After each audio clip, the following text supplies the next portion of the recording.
Can y'all hear me? Do we need to turn that up some or? I hear better, yeah.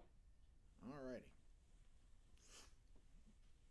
Oh yeah, truly, what a friend we have in Jesus, and that actually lines up with Psalm 31 that we're going to get into today. So Psalm 31, and thing. Well, we'll just get right into it. And again, this is something that is it's like I said, we aren't always sure exactly when. There's some things that are referenced in these psalms that tell us when they happened or what event they correspond to. This one doesn't specifically, but we do know it's of David. It was given to the choir master.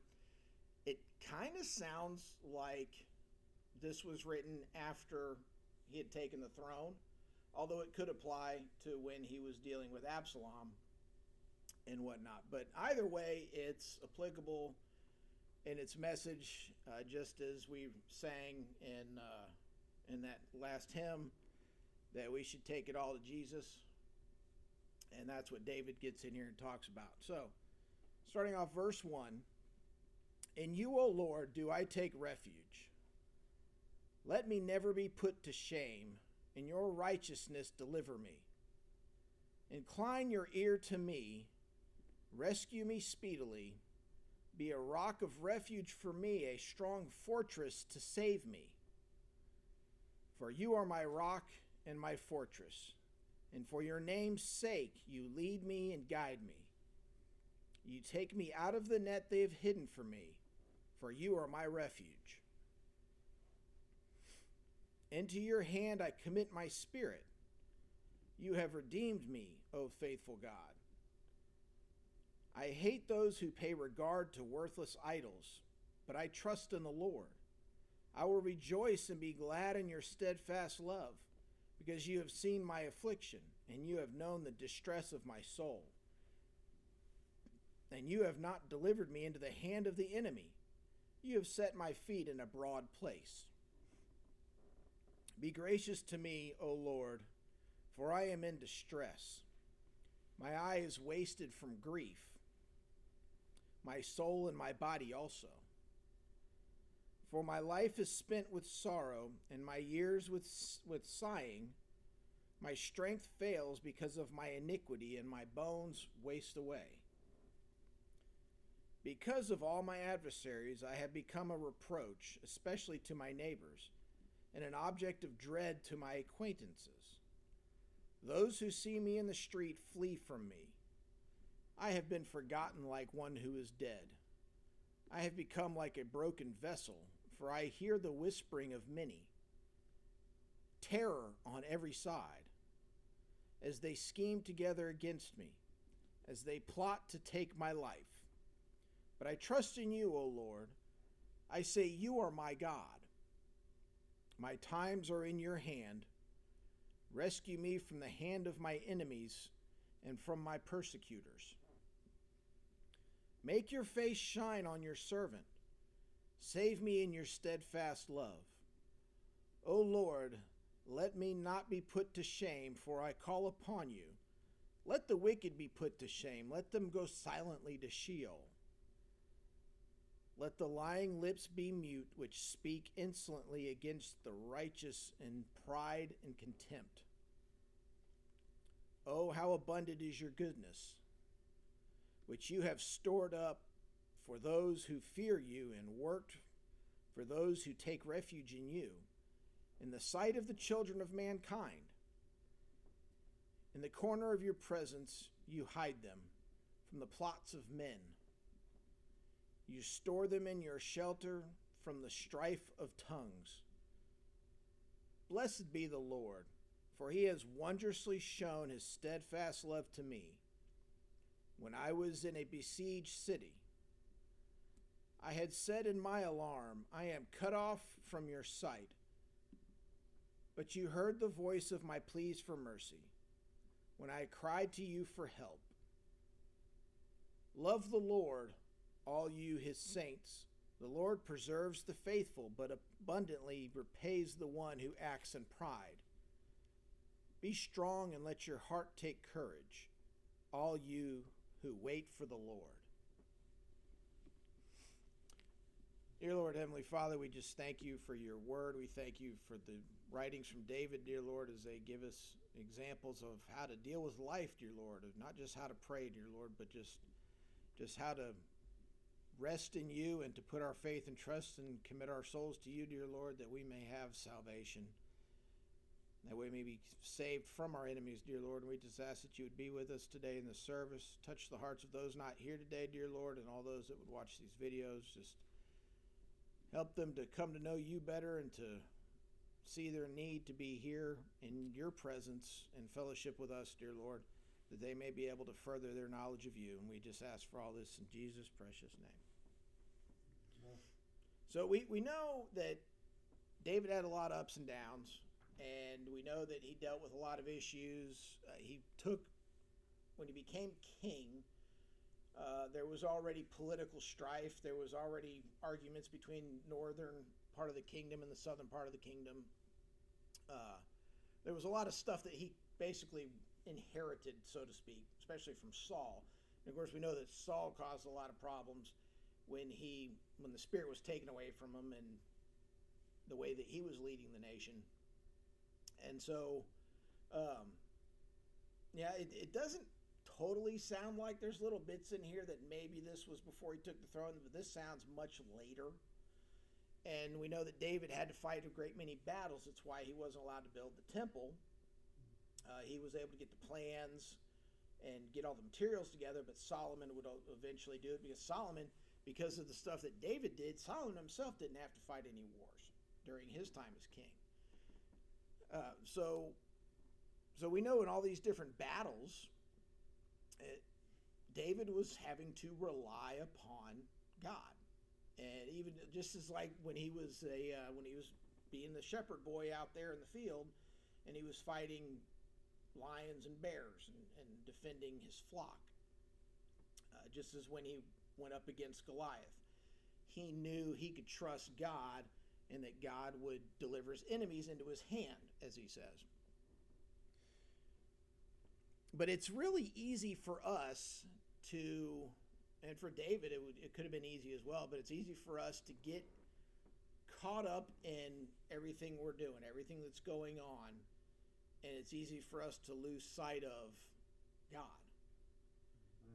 And you sit there, you're in a job where you're struggling because management is what management is sometimes, and every day is stressful. It's easy to lose sight of God. You're out here in the world, and you're dealing with family, you're dealing with friends or politics, whatever. You're going to school. It's so easy to get caught up in our day-to-day stresses that we lose sight of God. And that's what's one of the great things about David as an example for us is, he complains, and you hear him complaining in this. He's talking about having troubles and trials, and he's talking about his enemies coming against him. And and he acknowledges his own faults. He says, in my iniquity, my enemies are coming after me. They would see that as a weakness, as an opportunity to exploit any sort of misstep, any sort of sin, whether it's perceived or legitimate, something, anything any angle they could get to come after him politically. That would also help to demoralize his troops. Your leader's not as good as you think he is. You can't trust him. I mean, that's what Satan did in the garden. Can't trust God, right? Obviously not that David is God, but David was their leader. And if you are able to get into a military force with citizenry, period, and you instill this thought of a lack of confidence in your leader's ability to do their job, you're going to reject them. You're not going to fight as hard for them. It's very easy for us to lose sight of God in the midst of our trials and our troubles. And especially when everybody starts coming and speaking against you, And, it's, if you go to the demilitarized zone between North and South Korea, North Korea has spies down in South Korea, and they have spies within our military, unfortunately, too. But they find out the names of all of our soldiers that have to stand watch. And they you have walls on either side. You have North Koreans looking at South Koreans, and we have an American base right there. And they're staring at each other. But in the background in North Korea, they have these giant speakers, and they're broadcasting. They're calling you out by name. You're standing on that tower, you're standing watch, and they're calling you out by name. They know exactly who you are, along with whatever kind of propaganda, and that can get into your head. That can really mess with you. Now, it's propaganda, and it's meant to demoralize you. But that's kind of the same thing here. You go back to when Nehemiah rebuilt Jerusalem, right? When he rebuilt the walls, and everybody around him didn't want that to happen. So what they do? They came and were sitting there trash talking, and they were coming at the prophet, and they were coming at the Israelites, and they were saying all kinds of stuff about him, trying to demoralize them and distract them from doing what God had said about for them to do. And so it's one of the reasons why we have to be as upright as we can be, as righteous as we can be, but also be willing to be able to admit our faults so that the people that are under us, maybe they look up to us, maybe they're children, maybe they're coworkers, or they're people you supervise at whatever position, people in church, we have to be able to admit our faults, just like and be like David and repent of those faults, so that the air's clear and people understand and know, no, you're not perfect, but you know what to do to get right again, and that they can trust you, and then in turn they can trust God. And that's another thing that we see from the enemy in the world, is this hatred of fathers, and there's no need of them. If you have them, they're not any good. If you watch all the TV shows, dads are bumbling idiots. I don't think in 40 years, possibly 50 years, you've seen a TV show with a competent, intelligent father who makes good decisions on a regular basis. Most of the time they're idiots of some sort, or the mom is just so much super smarter and better. And that's true sometimes. But men are put down by society, and that's influence from Satan. And so you have a generation of people, generations now, and it's kind of coming to this full. It's getting bigger, I guess you could say, the impact of the denial of the necessity of the father. You have a whole generation of young people, men and women both, but young men especially, who don't trust male figures. They're told they can't, and then at some point something happens, and in that one instance they know they can't, but all of a sudden that applies to everything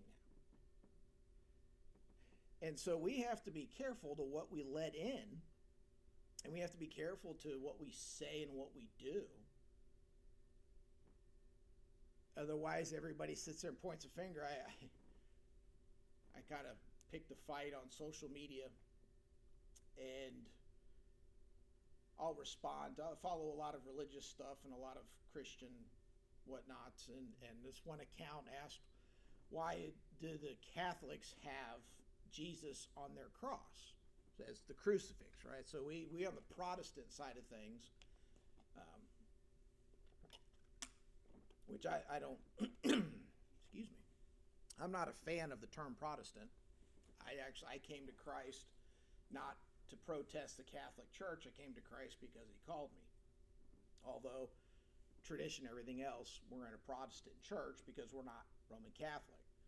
But anyways, I made the statement that within the Mass of the Catholic Church, they re-crucify Christ at every single Mass. And then I went and found quotes from some of their saints and priests and stuff that confirmed what I said. And of course, everybody got all upset about that. But as I was explaining that and showing the proof of that, of course, they don't teach it like that today. So most Catholics don't understand or know that that's what they're actually doing at each one of their masses, at one of their services. But this one particular lady decided that when I asked her to show me in the Bible, which, I mean, having a cross hanging in a church is not a salvation issue. Having one with Christ on the cross is not a salvation issue. That's not going to get you there or take you away from it. No.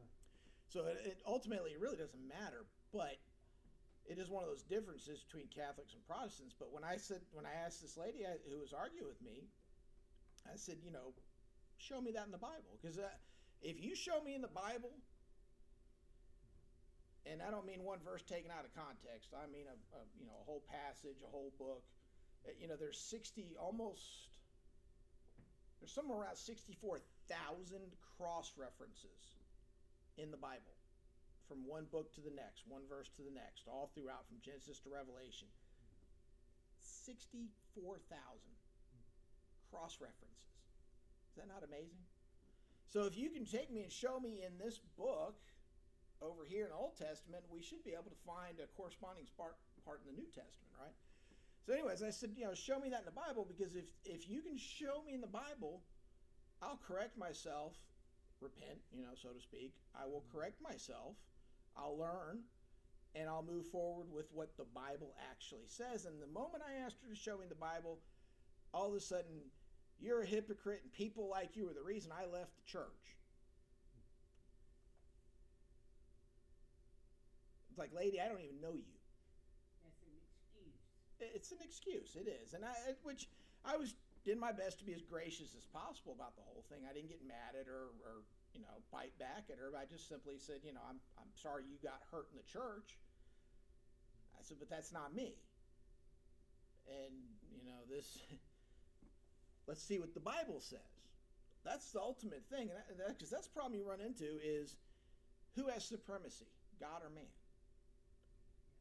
And whether and Baptist churches suffer from this somewhere out there too. The great thing about us is we're not all under the same. I mean, we're associated with, but we're not beholden to whatever the Southern Baptist Convention puts out, or whatever the state convention puts out, or whatever our association puts out. We can do our own thing, provided it's biblically correct.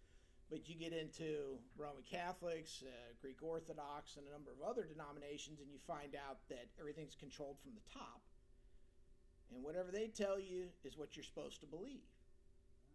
Don't study the Bible before you've studied the Catechism. If you're a Jew, don't study the Torah until you've gone through the Talmud, which is the collection of rabbinical writings. If you're Mormons or Jehovah's Witnesses, they claim to be Christian, but you better read the Book of Mormon first. You better use their website to do any searches or research to understand it better. Don't use anybody else's. Jehovah's Witness, if we don't publish it in that magazine, don't believe it. But, Jesus was a heck of a guy. We got this great book from him, but don't read it. Muslims even. The Muslim, within the Quran, it states that Jesus was a prophet, and of course they revere their prophets, and that the Bible is a holy book of God. But you better not read that until you've gone through the Quran. So, if it's in the Bible, it's in the Bible. And that's what I believe. That's where I find out about my salvation. That's where I find out who the Holy Spirit is. So I find out who Jesus is. And that's what's so great about having these Psalms that David wrote, amongst others, is we have these real life examples of what God does for the people who are faithful to him.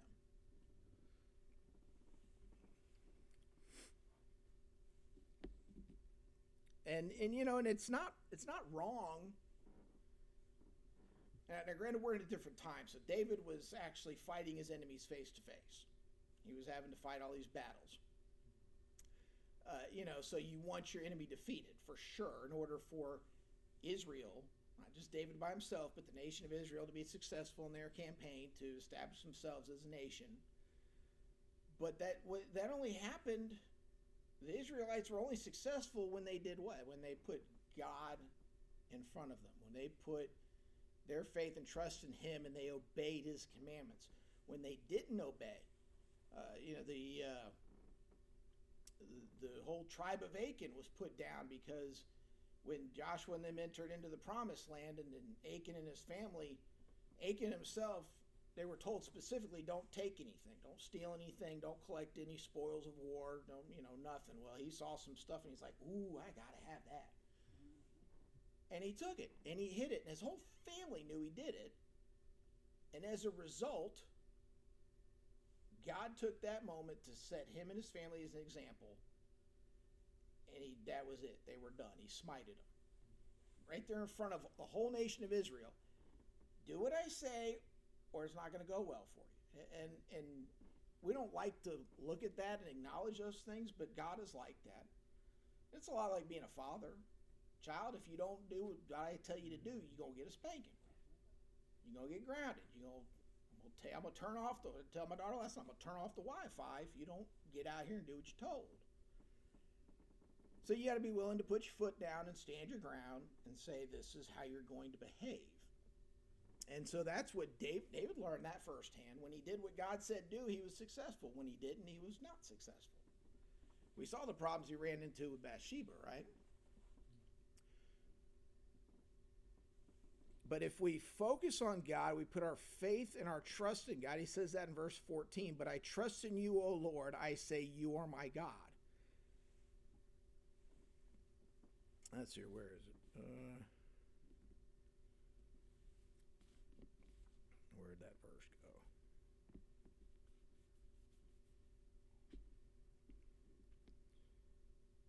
Oh, geez. Anyways, it says you place my feet in a broad place. It's an example, though, of if you're going to fight, if you're going to be an athlete, you're going to fight, you want to have a good stance. You don't want to stand here with your feet together. I mean, that's stand at attention, but you could be easily pushed over, knocked down. Somebody can come at you and harm you. But if your feet are spread out, not too much, but not too little, but you get that good, healthy stance where you can flex and you have opportunity to move. And so if you're going to get out there and fight, right? So if your feet are in a broad place, so because David trusted in God, he was in a place of stability where while he was fighting, he knew that he could be able to defend himself. He knew that he could be able to win. And that's the thing. God can put you in that right place if you trust in him. And God is that place of stability for all of us. It's that rock, that solid rock right at the bottom. And so when we as a church, when we as individuals, when we as workers, when we as fathers, grandfathers, grandmothers, when we put our faith and trust in God, our feet are in a broad place. We have stability, we have traction, and then we're able to, that devil come at you and you can do what you got to do, right? I was never into boxing. I did karate for a little bit, but I played football, and it was so important to have your feet set right. So when you came off the line, or when another football player came at you, give them that stiff forearm with the shield of God, right? But that's the whole point, is trusting in God, having faith in God, and that's what David knew he had to do. He had those lessons from when he was a shepherd boy. And as a grown man out there fighting these battles for the nation of Israel and fighting these battles to maintain his throne, he knew, because he learned back as a shepherd boy, he could trust God. So here he is as a grown man, knowing he can trust God. And that's what we all have to remember. But in looking at verse 21, blessed be the Lord, for he has wondrously shown his steadfast love to me when I was in a besieged city. When you feel like everything's coming at you, blessed be the Lord. When I said in my alarm, I am cut off from your sight, but you heard the voice of my pleas for mercy when I cried to you for help. We can't be afraid to cry out to God for help. It's not that it has to be publicly. It wouldn't hurt sometimes. Might help some other people do the same thing. But in our prayer time, when we get home from work, whatever our stressful situation was, cry out to God, because he's going to hear our prayers.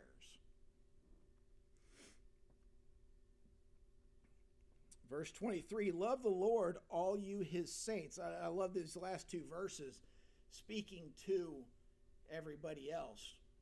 And of course, we're all saints, and that's another difference with other religions.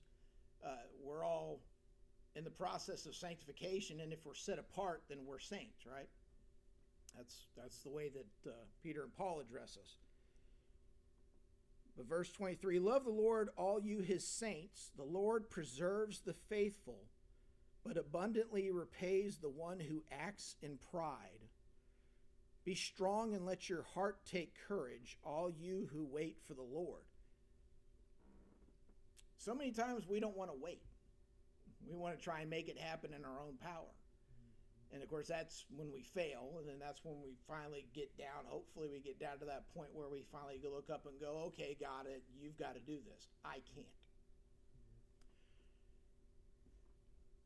But if we stay in that place, if we stay on our knees and we stay in that place where we say, God, I can't do this, but you can, and we're faithful to him, he's going to bless us. Now, for you and I, for us right now, currently, we don't have a nation, so to speak, to prop up and to build up as David did. We have one waiting for us. And so ultimately, what happens on earth may not be the best thing, because we're only here temporarily. What we hope for, what we want to do, as we sang in that first hymn, we want to march to Zion. God's heavenly hill, his holy hill, the place where he comes down, the place where he brings his presence to us, because he's faithful. And so if we keep our faith in God,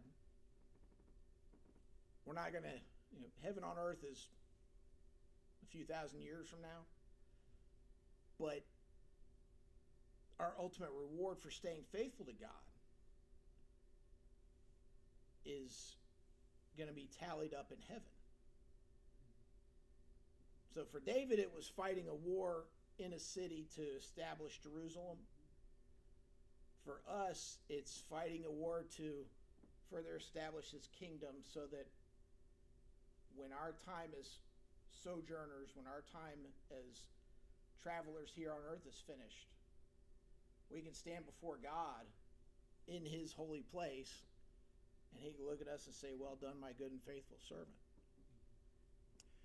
But we should be strong and let our hearts take courage.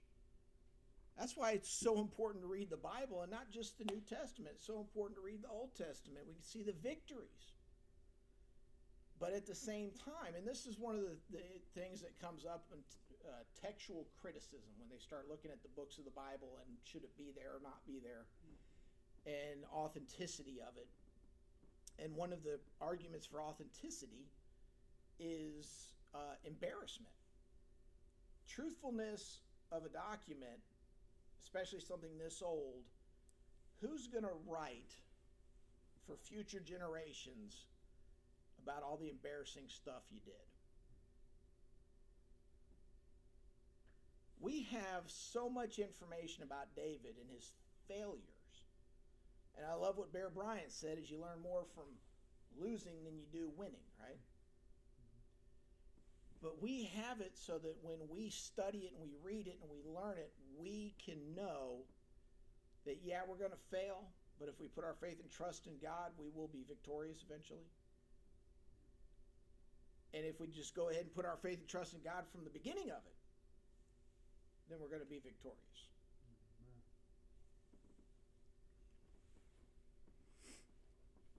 So while we wait for the Lord, and again, this is not just sitting by idly. This is not just sitting in a pew. Waiting for the Lord is it's not meant to be an idle thing. Having served in the military, we had to be ready we were constantly under inspection, but we always had to be ready for mission accomplishment. And so we would clean, and we would do preventive maintenance, and we would train, and we would go out to sea, and we would do exercises. We do all this stuff so that when it finally came down to it, when the commander called up and said, hey, go out and deal with this enemy, we were ready to do it. And that's what they mean in the Bible. That's what David means when he says, wait on the Lord. Be ready. So for us as Christians, study our Bibles. No. So when somebody asks you, hey, show me that in the Bible, you can find it. And then you don't get upset, well, you hypocrite. How dare you ask me to do? I mean, come on, people. Be strong and let your heart take courage, all you who wait for the Lord. And we are waiting. We are waiting for that fateful day when the very last person at the end of the church age to be saved is ever going to be saved. We're waiting for that day, because then we'll be called up. And what a glorious day that's going to be. But then, boy, you look out down here on earth. Let me tell you. It's what an amazing time that's going to be. And I don't know when that is. A lot of people, a lot of the prophecy hawks and stuff are out there getting all super excited because of what's going on over with Russia and Ukraine. And I don't know. I hesitate to say that this is the case. If there was a guy named Harold Camping, I don't know, 15 years ago or so, decided he knew when the Lord was going to return. He had people in his congregation who quit their jobs. And there was one family in particular, the husband and wife, and I don't know what got into their heads. They quit their job and they left their 3 sons in their home and camped out in the woods. And they were out there for several months. So and nobody knew this had happened until they foreclosed on the house and they came to go through the house.